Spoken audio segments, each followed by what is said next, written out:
Olá, galerinha do primeiro ano. Então, vamos lá, a gravação da nossa aula, né, de orientação para a prova aí de geografia. Vamos lá.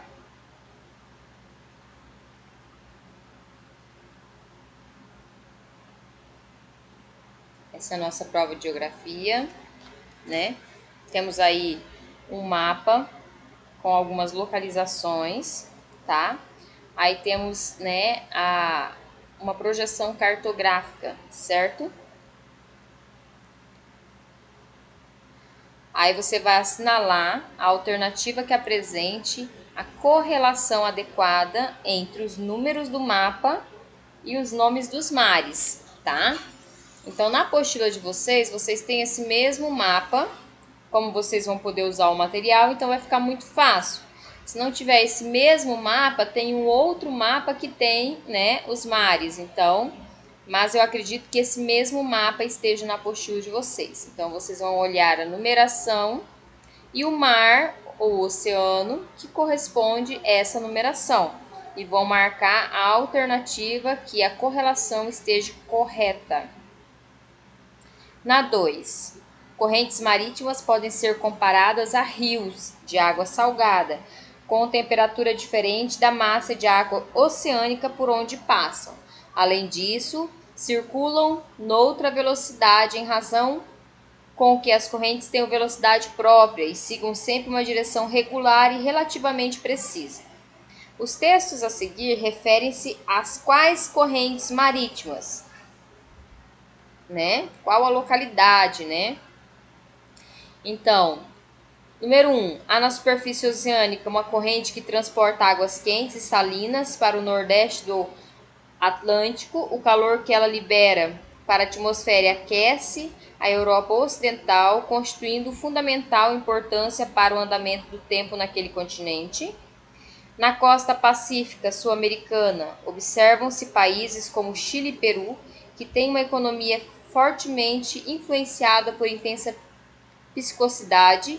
Isso se deve à riqueza de nutrientes encontrados no litoral, especialmente no plâncton, base da alimentação de muitas espécies de peixes, né? Então aí vocês têm duas afirmações e essas afirmações estão referindo-se a quais correntes marítimas. Então vocês têm aí 5 opções e vocês vão marcar somente uma opção correta.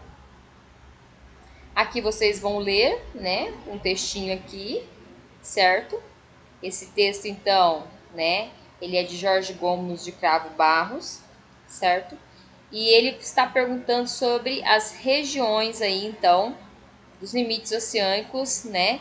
Então, eu vou ler para vocês. Zona integrante da margem continental que se estende desde a linha média do baixo mar até a profundidade isópata de cerca de 200 metros, mar adentro. Sua largura pode variar de dezenas até centenas de quilômetros, sendo seu limite oceânico o talude continental. Nós estamos falando do quê? Né? Então, da região abissal, da dorsal oceânica, da fossa submarina ou da plataforma continental. Então, vocês têm isso aí na apostila também. Aí nós temos aqui 5 opções, né? Vocês vão ler e vão marcar quais delas são incorretas. Incorretas. Quais delas estão erradas, tá? Cuidado na hora que vocês lerem as questões, às vezes você acha que é para marcar correta e é para marcar incorreta, certo? O Mar Aral recebe águas do rio Amu, Dária e Sirdária. Ou recebia, pois há décadas a água desses rios vem sendo desviada para a irrigação da agricultura. O resultado de tal descuido ambiental aparece na notícia abaixo, né? Então lembra que eu comentei para vocês que o Mar Aral virou um mar de sal, né? Então aqui vocês vão... o Mar Aral está secando porque ele é um mar... Aí vocês vão marcar a alternativa correta sobre o Mar Aral. Nós temos uma projeção cartográfica, né? Que mostra aí o deserto de Namíbia, tá? Então, a área mais escura do mapa é o deserto de Kalahari, né, na Namíbia. A corrente de Benguela é uma corrente marítima fria. Explique a relação entre a corrente de Benguela e o deserto de Kalahari. É muito fácil a resposta, tá? Assim, Lembra que eu falei para vocês em relação ao relevo, né? Que o relevo influencia muito nas formações desérticas, tá? Mas vocês vão fazer uma pesquisinha aí, então, né? O deserto de Kalahari, certo?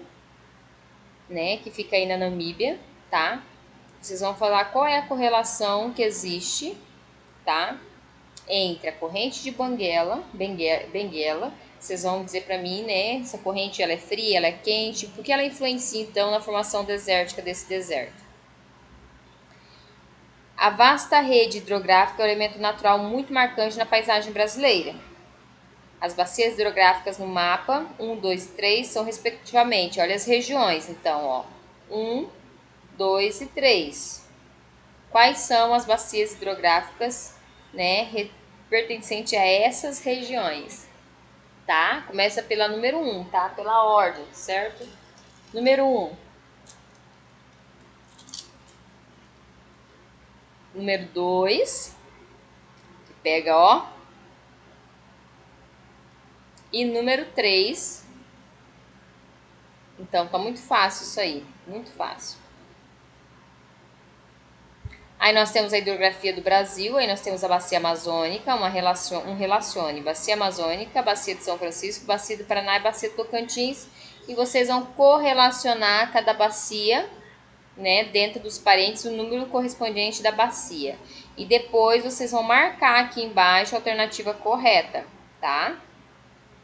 Se tiver marcado só em cima e não tiver marcado embaixo, tá? Ela vale meio ponto. Então, sobre a classificação das características do relevo brasileiro, você vai assinalar uma alternativa correta, certo? E aí aqui nós temos, então, a imagem, né, dos divisores de água, né, as partes do rio, certo? Então, aí com essa imagem, que vocês também têm na apostila, você vai dizer o que é uma bacia hidrográfica e descrever a parte do ciclo d'água que ocorre numa bacia hidrográfica. Vocês têm isso aí na apostila, tá muito fácil, essa questão tá de graça. E a provinha de geografia de vocês é só isso aí, tá? Um abraço e até a nossa próxima gravação.